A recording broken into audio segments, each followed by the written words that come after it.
club quarters.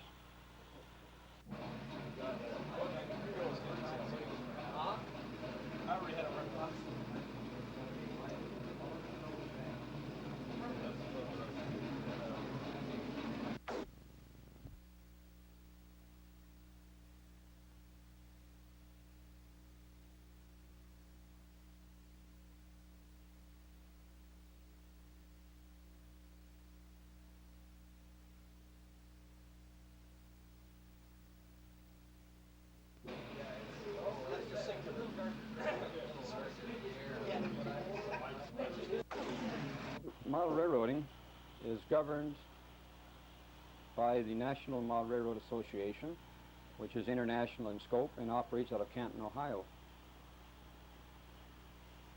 The areas are then divided into regions and divisions. In our particular area here, we are the Niagara Frontier region, which goes from just below the border in New York State up to as far as Sudbury and Timmins. We are also in the Central Ontario Division, which encompasses the same area. The different regions have conventions, usually of a weekend deal, where model railroads get together. They have contests, they have banquets, guided tours, possibly of prototype facilities if possible.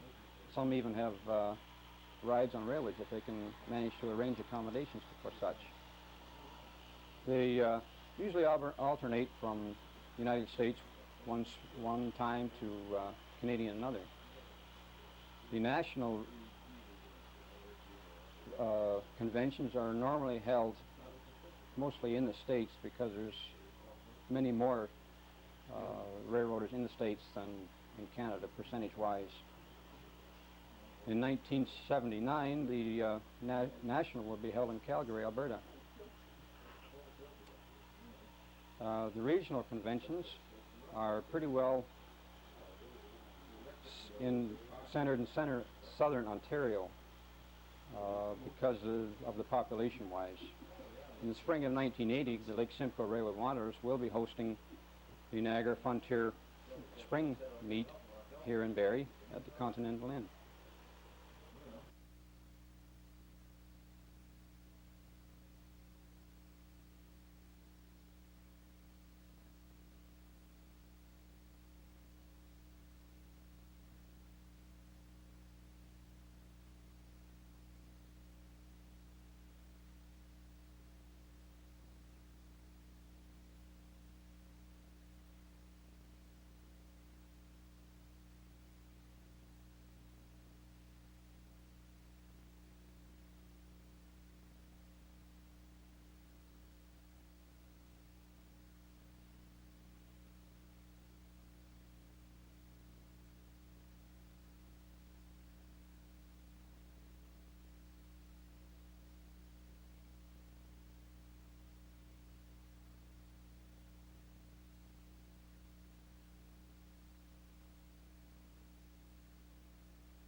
This is one of the things that holds us all together, is the fellowship and the keenness in competition in trying to outdo the other fellow, and yet there is no real heavy rivalry. It's keenness, it's competition, and it's, well, he did a fair job on that. I think I could do a little better. So you try and do a little better, and usually the other chap comes along and he says, say, you did a pretty good job on that. I wish I'd done that on mine. You mind if I copy that? No, carry on, I'll help you.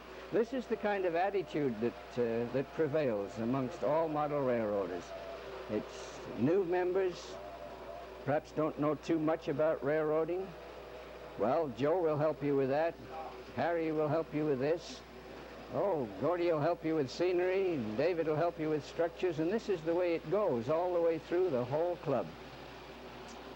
Model railroaders, when they start out, usually go to the store and they buy a train set or engine or such. They're happy to run it. It's a train, they run and operate it, have a great time. Eventually, as they move along and meet other model railroaders and read the magazines and that, they find out that there's much more to the hobby than just operating trains.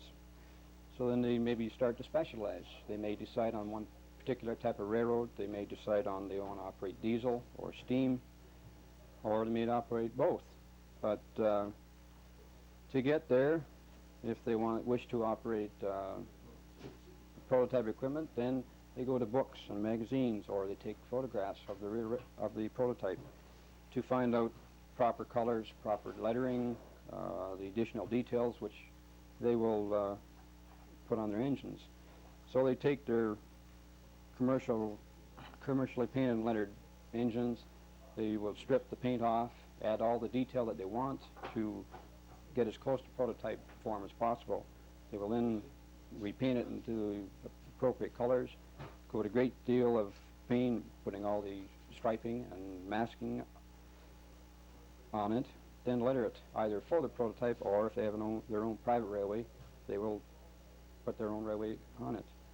There's a lot of research goes into it, and it's an interesting sidelight to the hobby. You must know how the engine operates, more so maybe a steam engine, know how the parts operate, how they function, so that they can get them in the appropriate place and get the proper equipment on them. This is where the person that bought the toy train or the train set to operate is starting to become a scale modeler. He's become aware of the fun of the hobby. He's becoming more adept at as his skills develop, and he just gradually becomes more and more involved in building his model railroad empire, which is the ultimate. Well, there are various facets of the hobby. You have to be a carpenter to build your layout supports and bench work. Then after you've got that finished, you have to lay your track work, which is quite a considerable amount of work if you have a fair-size layout. And then from there on, you get into building cars.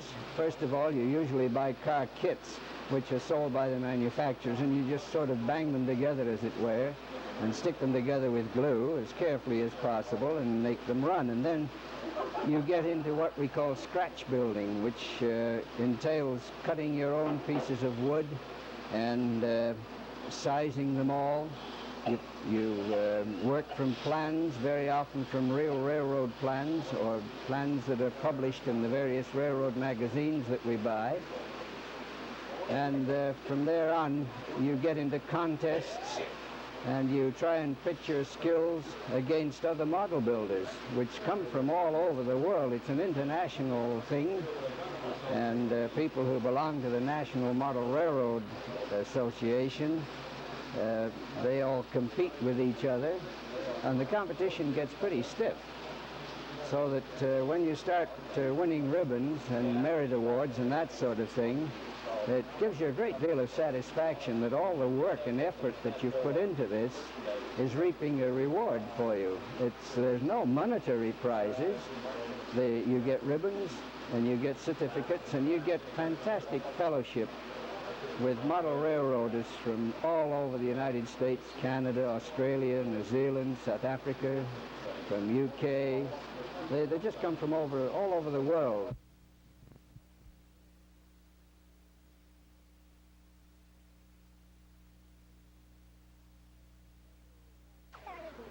Well, here we have what we call a scenic module. It's HO scale, 3.5 millimeters to the foot, and it's composed entirely of plaster castings and plaster which is applied over crumpled newspaper which is held down by tape, and you form your rough outline with the newspapers. Then you soak paper towels in a mixture of plaster and water, and they're applied over the top of the crumpled newspaper, and you work them with your fingers into somewhat of a rough contour of how you hope the final thing will look. And then on top of that, you make plaster rock castings from plaster of Paris, which is poured into rubber latex mold, which you make yourself from actual rocks. These rocks are then placed in position over the top of the plaster that you have previously placed on the newspapers and the paper towels. Then you decorate the whole thing up and try to imitate as much as possible nature's scenery by tinting the rocks with acrylic colors. Here and there, as you see, there are various different colors of rock. And this is yarrow weed, which is placed in the crevices. These trees I make a la fuller brush method. They're pieces of twisted wire, and I twist jute ends, macrame ends that my wife throws away actually, and I untwist them and dye them, and then they're twisted up to make these little pine trees and fir trees. We use various kinds of weeds and so on. There's yarrow, there is spirea back here, there is lichen, which is dyed. These things are all dyed with RIT dyes, and they're all handmade. There's nothing on here is bought at all except the locomotive and the little car there that you see. The little flashing lights, the crossing lights, they are a commercial product, but you have to wire them. They are put into a wiring system which I have hidden behind here. The little figures are commercial figures which you paint yourself. Now all the base work is made from different grades of sand, dyed sawdust that you see here. The water that you see trickling down from in the rocks, you've seen rocks where the water is trickling down the crevices. The water that you see trickling down the rocks, this is a silicone sealing material which is used for sealing fiberglass panels together, and it dries up quite nice and bright and shiny.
model railroading is now being used as a teaching aid in schools to teach the students how the prototype does operate. They build the railway, and starting from a basic geography of the land, they build the railway through it, and it shows the students how the railway built the right-of-way, which was governed by the geography, and all the difficulties that were encountered doing so. Also, they learn how the railway operates, transmitting goods and people from coast to coast, as well as on the side, as a sideline, they do acquire their modeling skills in railway, model railroading.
In all, I guess there's probably around 28 to 30,000 members of this organization who are interested in model railroading. And we don't sort of like to be called people who play with trains. True, we play with them in a sense, but it's not like playing tennis or playing golf where you're playing against an opponent. You're enjoying it. It's a challenge from start to finish. Can you do this? Can you make this? Can you make it look as real as you possibly can? It's 1/87th the size of the original. All these models and things that we build. And that's getting pretty small. It's actually a scale of 3.5 millimeters to each foot of the original.